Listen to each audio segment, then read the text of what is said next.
नमस्कार प्यारे मित्रों, सेवार्थ क्लासेस में आप सबों का स्वागत है। कैसे हैं आप सभी? मैं सनी कुमार सिन्हा। चलिए हम लोग बट्टा में आगे बढ़ेंगे। ठीक है, बहुत सारे क्वेश्चन, हर एक पैटर्न लगभग हम लोगों ने कर लिया है। हम लोग अभी क्वेश्चन सॉल्विंग कर रहे हैं। ठीक है, बहुत ही मज़ा आने वाला है। सिर्फ आप लोग हमें प्यार देते रहिए, लाइक शेयर सब्सक्राइब करते रहिए। ठीक है, और हमारे साथ बने रहिए। एक पुस्तक की सूची मूल्य, ये क्वेश्चन हमने पिछले क्लास में आपको बनाने दिया है, आप लोगों ने नहीं बनाया है। चलिए हम लोग इसको आज कर लेते हैं क्लास में। एक पुस्तक की सूची मूल्य 100 रुपया है। एक विक्रेता ऐसी 3 पुस्तकों को किसी विशेष दर पर छूट देने के बाद 274 रुपये में बेचता है। छूट की दर ज्ञात करें। ठीक है, देखिए बात को समझें। एमआरपी क्या कहा जा रहा है? सूची मूल्य क्या है? 100 रुपीज। ठीक है, 100 रुपीज एमआरपी कहते हैं। ठीक है ना, एमआरपी। अब कह रहा है कि 3 पुस्तकें हैं, 3 पुस्तक, तो क्या हो जाएगा? 300 हो जाएगा एमआरपी, सूची मूल्य होगा कि नहीं होगा? अब कह रहा है इसको 274 रुपये में सेल कर दिया। सेलिंग प्राइस कितना है? सेलिंग प्राइस 274 रुपया 50 पैसा। ठीक है, तो कहा जा रहा है डिस्काउंट का परसेंट क्या है? छूट का परसेंट, डी परसेंटेज। ठीक है, डी मतलब दाव नहीं, डी मतलब डिस्काउंट। ठीक है, अब क्या देख लीजिए कितना आ रहा है भाई, तो दोनों का डिफरेंस तो यही तो छूट है ना, 0.5। तो ये 75 बन गया, 0.5 और इसमें लगा दिए 75 हो गया। ठीक है, अब क्या है, तो बच गया कितना? 25.5। अब ये निकलता किस पर है भैया? तो एमआरपी पर। तो भैया 25.5 और भागा 300 इंटू 100। ठीक है, अब सॉल्व कीजिए, आराम से हो जाएगा। काटते हैं, 8 तिहाई 24 दशमलव, 1 दशमलव दशमलव लगा दिए। उसके बाद 3 से 3 बचे 15, 24 एक बचा ना जी, तो 1.5 हो गया, तो 0.5 से डिवाइड हो जाएगा, यानी 8.5% हमारा आंसर हो जाएगा। कहीं कोई दिक्कत है? नहीं होना चाहिए। ऑप्शन नंबर आपका क्या है भैया? तो बी है। आइए आगे का क्वेश्चन हम लोग देखते हैं। आज जो है डिस्काउंट को हम लोग समाप्त कर देंगे। ठीक है, इतना मेहनत करता हूं, आप लोग जुड़ते नहीं हैं, थोड़ी सी निराशा होती है। आप लोग जब तक हमारे मनोबल को बढ़ाइएगा नहीं, तब तक कैसे आपके साथ मन से और जुड़े रहेंगे।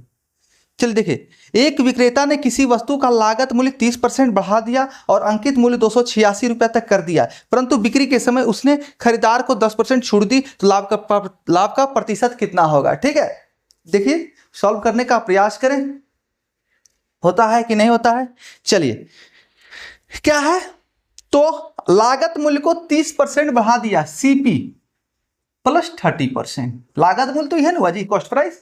ठीक है, अब क्या है, कहा जा रहा है अंकित मूल्य 286 रुपया तय कर दिया, यानी लागत मूल्य जब 30% बढ़ा दिया ना, तो अंकित मूल्य हमारा क्या हो गया? तो ये बन गया परिणाम 286। कहीं कोई दिक्कत नहीं होना चाहिए। अब आइए, उसके बाद क्या कह रहा है, बिक्री के समय उसने खरीदार को 10% की छूट दी। 10% की छूट दी, तो लाभ का प्रतिशत कितना होगा? 10% का क्या किया, सेलिंग के समय 10% डिस्काउंट दे दिया। ठीक है, समझना है। तो हमारे सामने देखिए, अगर ऐसे केस हो, निरंतर कंटिन्यूअस परसेंटेज चल रहे हो, प्लस हो चाहे माइनस हो, डिस्काउंट माइनस हुआ कोई दिक्कत नहीं है, सीपी में 30% बढ़ा दिया, हमारा एमआरपी बन गया, सूची मूल्य हो गया, तय कर दिया हमने। उसके बाद उसमें 10% सेलिंग के समय, बिक्री के समय हमने जो है 10% डिस्काउंट दे दिया, यानी कि इस पर एक बार 30% बढ़ा, इस पर 30%, फिर इसी में से माइनस ना, यही तो माइनस बन गया ना, फिर ये टोटल जो बना उस पर 10% डिस्काउंट, जो कि 286 है। तो कहा जा रहा है कि डिस्काउंट परसेंट जो है, प्रॉफिट परसेंट कितना है? तो कोई दिक्कत नहीं है, इसमें इस 286 का कोई रोल नहीं है, इसको छूना ही नहीं है हमें। 2% को, क्योंकि कंटिन्यूअस परसेंटेज चल रहा है, यहाँ पर एक बार सीपी पर बढ़ा दिया, फिर जो आया परिणाम उस पर हमने घटा दिया, तो इसी को कंटिन्यूअस परसेंटेज कहते हैं। अब प्लस में हो माइनस में हो कोई फर्क नहीं पड़ता है, जो कहेगा उसके साथ चलना है। तो क्या है, प्लस 30%। परिणाम ही ना पूछा जा रहा है जी, कि 30% हम बढ़ाए थे, फिर 10% घटा दिए, तो लाभ कितना हुआ? क्योंकि हमारा जो सीपी है उससे तो अधिक हम कर रहे हैं ना, पहले 30% बढ़ाए, फिर उसमें से 10% घटा दिए, तो सीपी से अधिक जितना रह गया वो हमारा लाभ हो गया। तो 30 - 10, ठीक है। 2% को एक कैसे करते हैं भैया, तो इन दोनों का आपस में गुना, प्लस माइनस माइनस, और 30 × 10, ऐसे हम डायरेक्ट कर सकते थे, 3 आएगा, भागा में 100, चलिए 3 आ गया। अब ये क्या है, 10 और 3 13, दोनों माइनस में है, तो 13 और 30 से माइनस हो, यानी 17% आंसर, कहीं कोई दिक्कत नहीं होना है, ठीक है। चलिए ऑप्शन नंबर 1 आपका है यहाँ पे, बहुत ही मजा आने वाला है, ठीक है। और ऐसे परसेंटेज को डायरेक्ट ध्यान रखिए, 30 में से गया 10 तो 20 बच गया, और 3 रहे 300 होता है, तो 100 से भागा पड़ेगा, तो क्या हो जाएगा बताओ भाई, तो वो 3 बन जाएगा। तो 20 में से 3 चला गया तो 17 नहीं बचेगा, क्या मुजवानी बनेगा ये सारा। चलो भाई और देखा थे, अगला क्वेश्चन देखिए क्या कर रहा है। यदि एक दुकानदार खिलौने पर 20% की छूट देना चाहता है तो उसे 300 रुपए में बेचना होगा, ठीक है। यदि 405 रुपए में बेचता है तो इसके लाभ प्रतिशत कितना होगा, वाह। देखिए 300 में बेच देता है, समझिए बात को,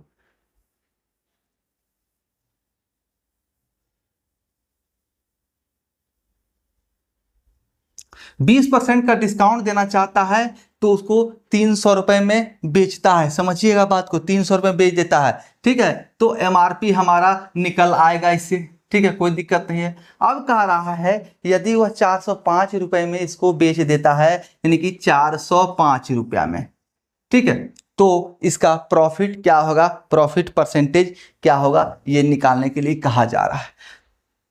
अब देखिए डिस्काउंट की चर्चा उस समय था, अभी डिस्काउंट की चर्चा नहीं हो रहा है। डिस्काउंट की चर्चा अगर होगा अभी तभी डिस्काउंट करना है, ठीक है ना। तो देखिए 300 रुपये था, तो अभी कितना बन गया, एमआरपी क्या हो गया भाई, तो 300, ये 80% बन गया, 20% डिस्काउंट है, माइनस है, ये डी है बाबा, तो 80% ये हो गया, 100% हमारा क्या हो जाएगा, तो आप देख लीजिए, यानी कि 5/4 यानी 75, यानी 75 चौका 100, 375 आ गया। अब दोनों के बीच कितना अंतर हो गया, तो 30 का, 30 भागा 375 इंटू 100, 25 चौका 100, 25 चौका 100 4 बार में, और 25 से कम 25 12, 25 25 125, ठीक है। 15 दूना 30 यानी बराबर 8%, कहीं कोई दिक्कत नहीं होना चाहिए। देखिए क्या किया, कह रहा है 20% का छूट देकर 300 रुपए में कोई सामान बेचता है। कह रहा है दूसरा कंसेप्ट कह रहा है कि अगर 405 रुपए में इसको बेचे, उसको भूल जाइए पहला, कह रहा है अब यदि 405 में बेचे तो लाभ प्रतिशत क्या होगा, तो हमें सबसे पहले एमआरपी ज्ञात कर लेना होगा, क्योंकि ये छूट का क्रिया यहीं तक समाप्त था। अब नया क्रिया चल चुका है, क्योंकि 20% छूट देता है तब ये 300 रुपया आता है, यानी कि हमारा 375 रुपया रेट है, एमआरपी है, उस पर 20% छूट दिए तो 300 रुपया आया। अब कह रहा नहीं इसको हम 405 ही बेचेंगे तो लाभ होगा हमारा, तो लाभ कितना होगा, यानी कि एमआरपी से ज्यादा बेचना पड़ेगा तभी तो लाभ होगा ना। तो हमने बेच दिया, एमआरपी निकाला, एमआरपी के बीच जो डिफरेंस है 405 से उसका कितना परसेंट होता है वो हमने निकाल लिया, वही हमारा लाभ प्रतिशत हो जाएगा।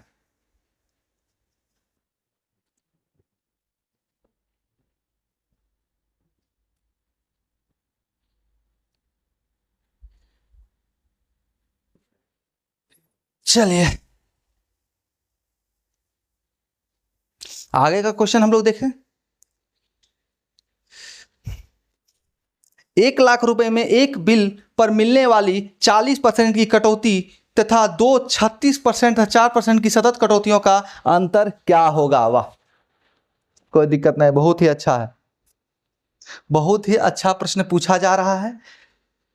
कंपैरिजन हो रहा है, एक बार कह रहा 40%, उसके कह रहा 36% और 4%, ये दो डिस्काउंट है, एक बार ये डिस्काउंट है, फिर दूसरा ये क्या है, कंटिन्यूअस दो डिस्काउंट इसको मिल रहा है। तो पूछ रहा है कि दोनों के बीच डिफरेंस कितना है, ठीक है,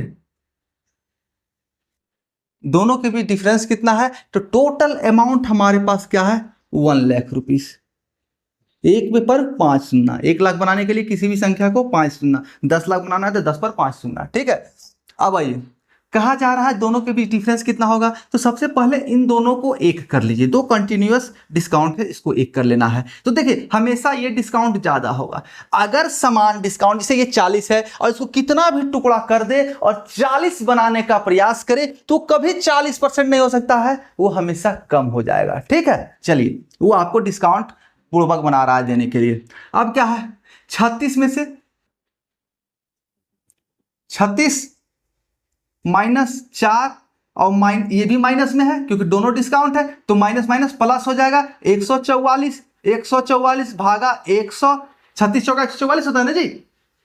अब देखिए आइए 36 माइनस 40, 40 में से प्लस, ये माइनस है ये प्लस है, तो ये 1.44 है ना। अब देखिए ये 40 40 तो दो जगह मिल रहा है, यानी डिफरेंस हमारा यही 1.44 का है ना। सिर्फ हम समझाने के लिए इतना किए, हम डायरेक्ट कह सकते हैं जब भी समान परसेंटेज अगर जोड़ दें, एक परसेंटेज ये 40 दिख रहा और दूसरा जो कंडीशन दिया हो 2% वहां पर क्रमागत हो और दोनों का योग भी अगर सेम हो पहले के जितना, यानी कि 40 का 40 है, तो हमेशा जो है कुछ नहीं करना है, इन दोनों को गुना कर दीजिए, भागा 100 कर दीजिए, केवल उतना ही डिफरेंसेस होगा। तो जो कि यहां पर 144/100 यानी 1.44 हो रहा है। तो 1 लाख का 1.44 निकाल दीजिए, यानी कि 144 भागा 100। ठीक है, दो शून्य कट गया, तो 14,400 रुपया है। कितना आ गया,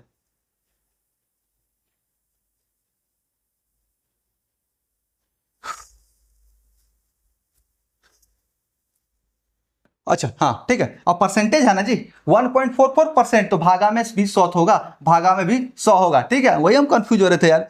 ये तो परसेंटेज हमारा निकला ना, ये तो परसेंटेज हमारा निकला कंसोलिडेटेड परसेंटेज, तो भागा में 100, तो ये भी दो शून्य खत्म हो गया, तो 144 और एक शून्य यानी 1440 हमारा आंसर हो जाएगा। कहीं कोई दिक्कत नहीं, कुछ नहीं किए, दोनों सेम दिखे तो दोनों को आपस में गुना कर दीजिए, भागा 100 कर दीजिए, उतना परसेंट हो जाएगा। तो 1 लाख का उतना परसेंट, तो 144 भागा 100 भागा 100, परसेंटेज के लिए भी भागा 100 लगेगा ना, तो निकाल लीजिए। ठीक है, आइए, या 1.44% निकालते तो 1.44 भागा 100 करते तो ऐसे ही आता।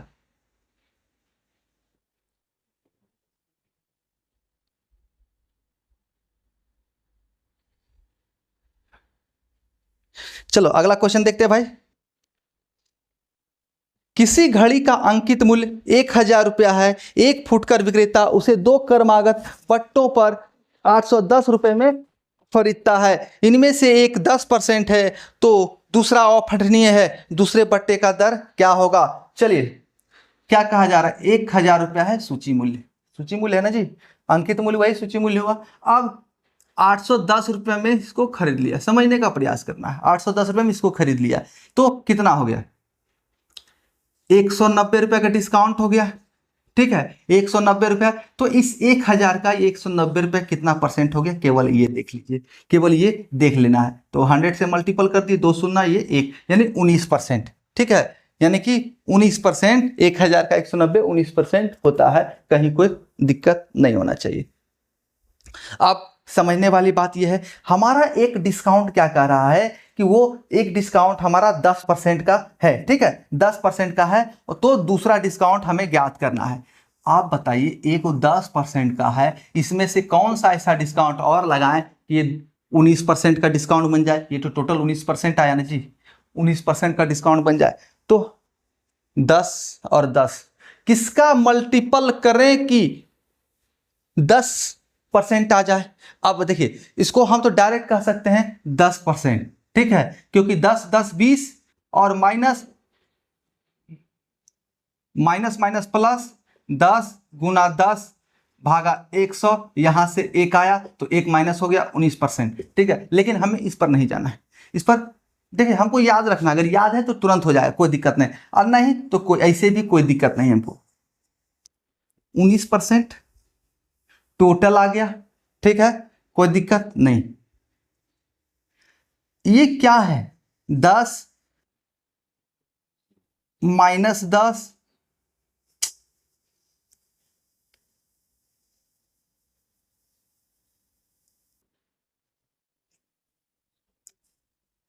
दस माइनस एक्स और माइनस माइनस प्लस, डिस्काउंट हमेशा माइनस में होगा ना जी, 10x/100, तो इसको सॉल्व कीजिए तो आपका ये आ जाएगा, ठीक है। लेकिन हमें हमेशा याद रखना होगा, एक तुक्का लगाना होगा, एक ऑप्शन से जाना होगा ऐसे प्रश्नों में, ठीक है। ऑप्शन से चले जाएंगे हमारा आसानी से ये निकल आएगा, ठीक है। अब देखिए इसमें से ये चला गया, इसमें से ये चला गया, तो 19 और 10 29 हो जाएगा, ठीक है। 19 10 29 हो जाएगा, हाँ कोई दिक्कत नहीं, सॉल्व हो जाएगा, ठीक है। इसी पर इसको सॉल्व करना है, सॉल्व करते हैं क्या, आइए।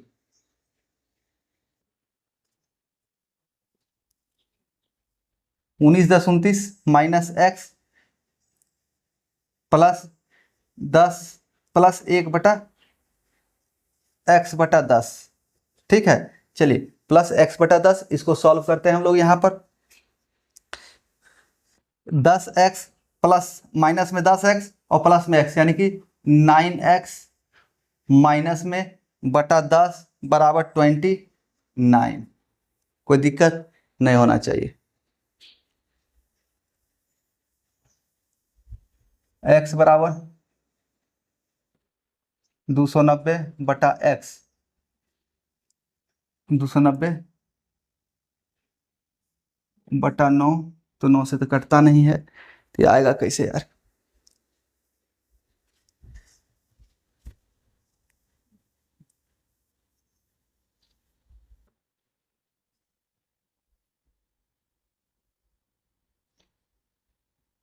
अच्छा, सॉरी, देखिए ये भी आपका -19 है, ठीक है। तो ये जब आ जाएगा इधर तो ये प्लस में हो जाएगा, तो डिस्काउंट है ना जी, तो ये भी माइनस में है, तो 19 में से 10 चला गया तो 9 बच जाएगा, 9। अब इसको सॉल्व कीजिएगा तो बहुत ही आसानी तरीके से आपका ये सॉल्व होना है, ठीक है। बहुत ही आसानी से सॉल्व होना है। ये 90 हो गया, 90/10, 90/9 बराबर 10% आंसर। कोई दिक्कत है क्या, कन्फ्यूज आ गए थे यार। थोड़ा सा कैलकुलेशन, थोड़ा सा प्लस माइनस जो है ना बहुत खतरनाक साबित हो जाता है, लेकिन ऐसा करेंगे हम बिल्कुल भी नहीं, ठीक है ना। ऑप्शन देखेंगे, ऑप्शन से कौन सा खेला हो रहा है 2% को एक करने का, उसी को हम लोग आंसर मानेंगे, उसी से हम लोग चलेंगे, ठीक है।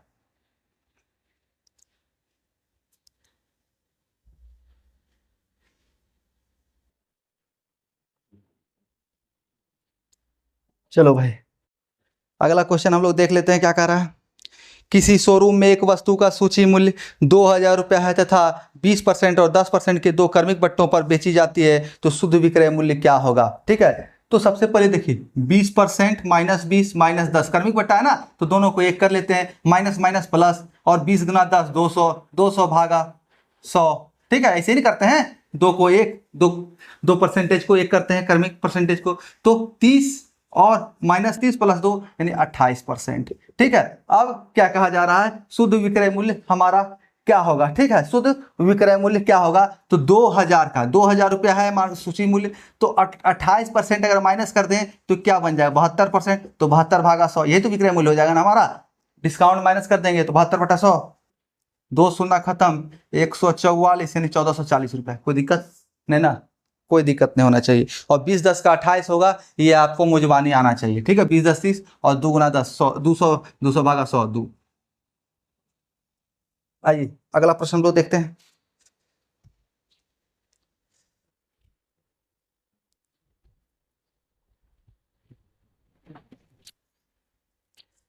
एलेक्स ने अपनी वस्तुएं बेचने के लिए 30% के दो क्रमिक बट्टे की घोषणा की, कुल मिलाकर प्रभावी छूट है। आप खुद इसको सॉल्व करें मेरे भाई, ठीक है। 10,000 रुपये लागत की एक वस्तु पर 50% की एकमात्र छूट और उस पर 40% तथा 10% की दो क्रमिक छूटों के से कितनी बेहतर है, समझ रहे हैं। कह रहा है एगो 50%, ठीक है, और उसके दूसरा 40% और 10% और 10%, तो दोनों में कितना बेहतर है, तो कितना बेहतर से अर्थात ये दोनों के डिफरेंसेस कितना है, दोनों में डिफरेंस कितना है ये, ठीक है। तो दोनों का डिफरेंस हमको निकाल लेना है भैया, तो कोई दिक्कत नहीं है। चलिए देखते हैं थोड़ा सा, चलिए बच्चे थे मेरे। चलिए अब कह रहा है दोनों में डिफरेंस क्या है, यानी कि दोनों में से बेहतर कौन है और कितना बेहतर है। ठीक है, तो आइए सबसे पहले पिछले क्वेश्चन में ही हमने कहा है जब समान हो 50 है और 40 और 10 50 है तो कुछ नहीं करना है, बेहतर के लिए डिफरेंसेस के लिए क्या करना है, तो दोनों को गुना कर दिए 400 भागा 100, दोनों को गुना कर दिए यानी कि 4, यही 4% जो है बेहतर है। इसी 4% की तुलना हमें करना है, निकालना है कि 4% कितना होता है। तो 4% किसका भैया, तो 10,000 रुपये का, 10,000 का 4%, तो का 4 भागा 100, कुछ नहीं, कोई दिक्कत नहीं, 2 शून्य कट गया यानी कि 400 रुपया आंसर। कोई दिक्कत है नहीं, ऑप्शन नंबर 1। ठीक है,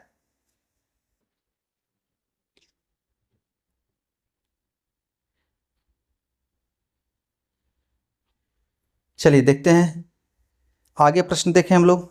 कहा जा रहा है एक वस्तु 5,000 रुपया अंकित, एक वस्तु पर 5,000 रुपया अंकित है, दुकानदार ने उसे X% Y% तथा Z% की क्रमागत छूट दी, शुद्ध विक्रय मूल्य क्या होगा। ठीक है, कोई दिक्कत नहीं है। देखिए कहा जा रहा है आपके पास ऑप्शन भी कमाल के हैं, ठीक है ना,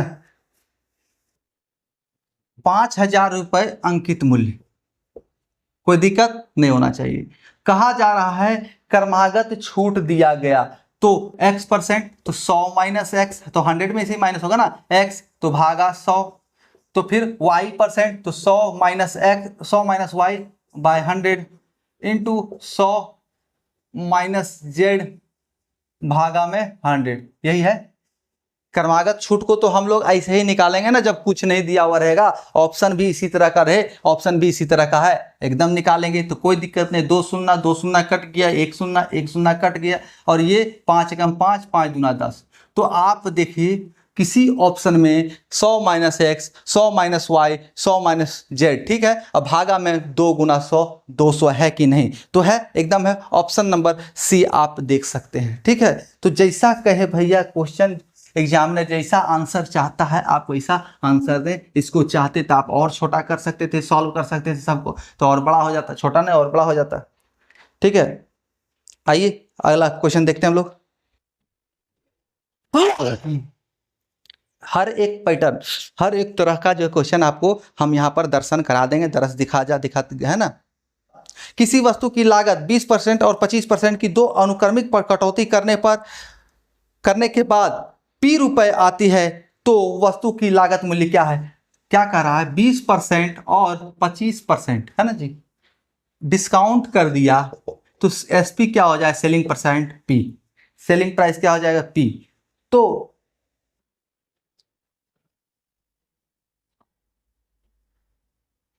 तो वस्तु की मूल लागत क्या थी, वस्तु का मूल लागत क्या था, ये कहने से तात्पर्य समझिए थोड़ा सा, मूल लागत इसमें निकाल नहीं सकते हैं। ये क्वेश्चन में मूल लागत की जगह क्या पूछना चाहिए था हमसे, तो पूछना चाहिए था कि MRP क्या है, MRP क्या है, क्योंकि मूल लागत तो तभी निकाल सकते हैं ना सेलिंग प्राइस से, जब आपके पास ये हो, क्या कहते हैं इसको, प्रॉफिट हो, सेलिंग प्राइस दिया हो, प्रॉफिट परसेंट दिया हो, तभी तो आप मूल लागत निकाल सकते हैं। तो मूल लागत से यहां तात्पर्य हो गया आपका जो है MRP। ठीक है, MRP, तो आइए कोई दिक्कत नहीं है, इन दोनों को एक करते हैं, तो 20 माइनस 25 यानी कि 45 आ गया, और माइनस माइनस प्लस हो गया, 25 गुना 20 500 भागा 100 यानी कि 5, तो 4 और ये 40 माइनस में 40 नहीं यार, 20 और माइनस 25 कितना, 45 और माइनस प्लस 5। ठीक है, अरे यार हम भी कंफ्यूज हैं, यानी कि टोटल 40%,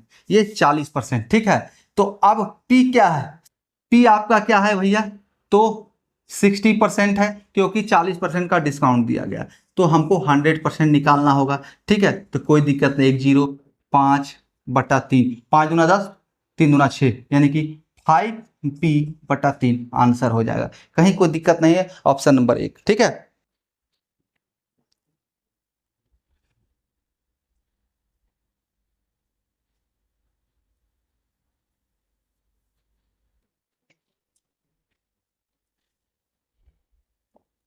चलिए देखिए अगला क्वेश्चन क्या कह रहा है, X और Y% की दो क्रमागत छूट निम्नलिखित में से किस रूप में एकल छूट के समान होगी। X Y% का कोई दिक्कत नहीं, X% minus Y% plus minus plus minus minus दोनों जगह माइनस माइनस प्लस हो गया, एक्स वाई बटा 100। अब यहाँ कोई नंबरिंग नहीं दिया हुआ है, कोई संख्या नहीं दिया हुआ, तो सॉल्व कैसे करें? तो यही हो जाएगा आपका। तो ऑप्शन नंबर आपका कौन सा है? ऑप्शन नंबर सी, ठीक है। अरे ऑप्शन नंबर डी। तो चूंकि देखिए हमको डायरेक्ट परसेंटेज निकालना था, तो ये माइनस माइनस हटा दिया, और परसेंटेज हमको डायरेक्ट निकालना है तो हमने यहाँ पर माइनस कर दिया। क्यों भाई? तो हमारा छूट कितना में, हम माइनस इतना परसेंट छूट दे रहे हैं, लिखता है क्या कहीं? हम लोग तो सॉल्यूशन में वैसा करते हैं ना, तो माइनस कितना परसेंट छूट कहीं देता है क्या? नहीं। लेकिन क्या है, दोनों छूट की प्रवृत्ति अलग है, तो हमें वैसा काम करना पड़ता है। तो X plus Y minus X Y by 100, ऐसे भी हमने क्या निकाला अभी, minus X minus Y plus X Y by 100, ठीक है, कोई दिक्कत नहीं। हम इसको माइनस से गुना करते हैं, कोई तकलीफ, माइनस से गुना करने कोई दिक्कत नहीं होगा। तो एक्स प्लस वाई और माइनस एक्स वाई बाय 100, ये आपका आंसर हो जाएगा। और जब तक इस रूप में नहीं हो, इस रूप में नहीं हो, तो ये भी आपका सही होगा, ठीक है। क्योंकि हम लोग डिस्काउंट को छोटा कर, मतलब परसेंटेज को एकल रूप में ला रहे हैं, तो ये वाला चलेगा। क्योंकि डिस्काउंट को आप लिखते हैं क्या कभी माइनस? नहीं लिखते हैं जी।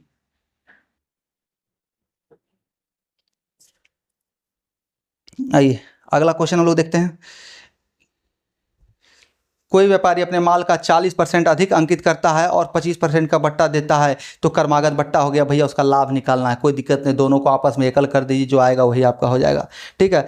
अगला क्वेश्चन, 8,000 रुपये की लागत मूल्य वाली एक वस्तु पर 11,200 का बिक्री मूल्य अंकित करता है, उस पर X% छूट देकर भी उसे 12% लाभ बेचा जाए, तो X का मान ज्ञात करें। कोई दिक्कत नहीं है, आप ऐसा आप देखिए परसेंटेज,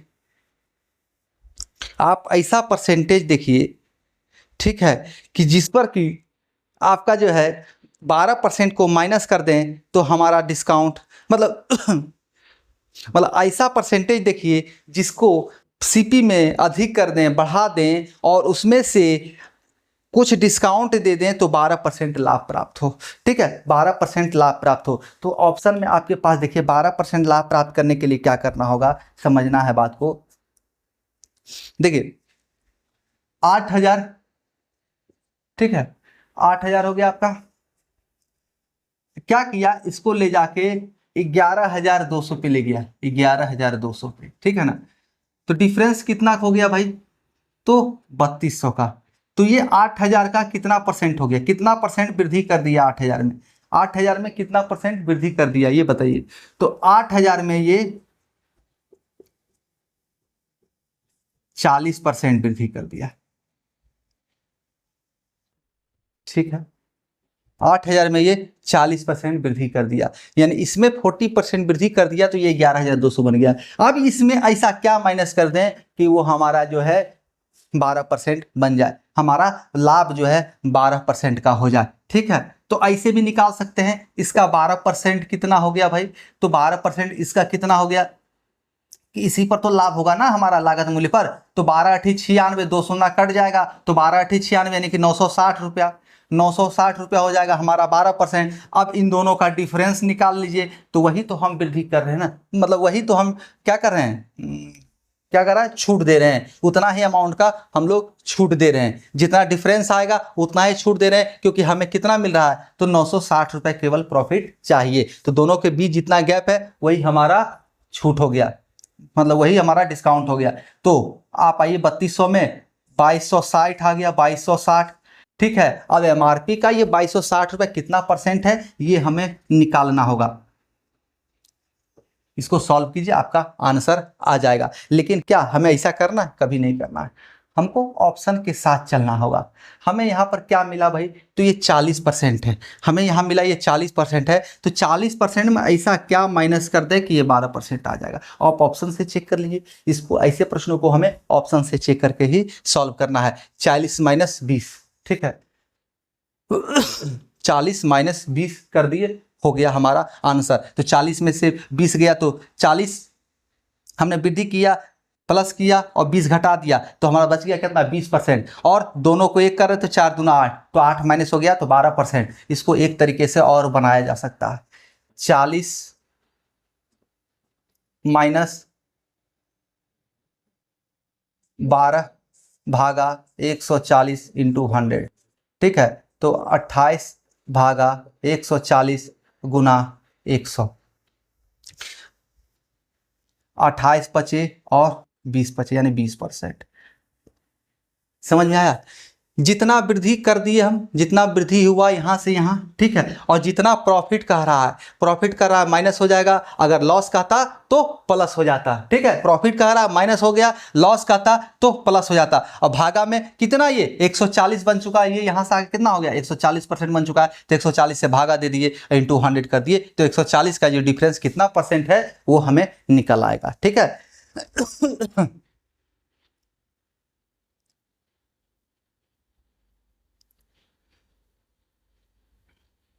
देखिए, एक क्वेश्चन को आप कई तरीके से बना सकते हैं, ठीक है, और हम आपको हर चीज, हर एक तरीका समझाने जा रहे हैं।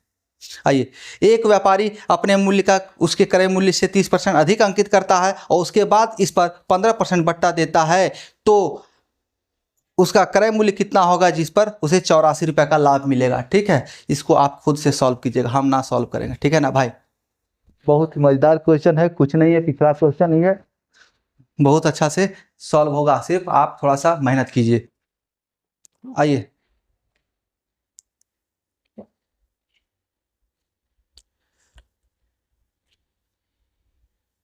एक क्वेश्चन और हम लोग देख लेते हैं। किसी साड़ी की अंकित मूल्य 200 रुपया है, इस अंकित कीमत पर 20% छूट देने के पश्चात दुकानदार को 16 रुपये का लाभ होता है। लाभ प्रतिशत सेम है रे भाई, सेम है, कोई दिक्कत नहीं। चलिए इसको सॉल्व कर देते हैं। किसी साड़ी का अंकित कीमत 200 रुपया है, MRP 200 रुपया है, MRP, ठीक है। कहा जा रहा है 20% छूट देने पर दुकानदार को 16% का लाभ होता है। इस पर 20% का छूट दे दिया, 20% का छूट दे दिया, तो क्या हो गया भाई, 2 शून्य कट गया, इनके 40 रुपया हो गया छूट, तो सेलिंग प्राइस हमारा क्या हो गया, 160 रुपया। लेकिन हमारा प्रॉफिट कितना है, तो प्रॉफिट है 16 रुपीज का, 16 रुपया का, तो सीपी हमारा क्या हो गया, 144 रुपया हुआ कि नहीं। एसपी में से प्रॉफिट माइनस कर दें तो हमारा सीपी हो जाएगा, तो 44 रुपया का। तो पूछा क्या जा रहा है क्वेश्चन में भाई, तो लाभ का प्रतिशत कितना है, तो 16 जो है 144 का कितना प्रतिशत है, गुना कर लो, 36 चौका 144, 25 चौका 100, ठीक है, 4 चौक 16, 9 चौक 36, यानी 100 भागा 9, यानी 11.1/9% आंसर ए, ठीक है। अब मिलते हैं अगले क्लास में, और भी कुछ क्वेश्चन हम लोग सॉल्व करेंगे। तब तक के लिए आप सभी प्यारे मित्रों का बहुत बहुत धन्यवाद, हमारे साथ बने रहिए।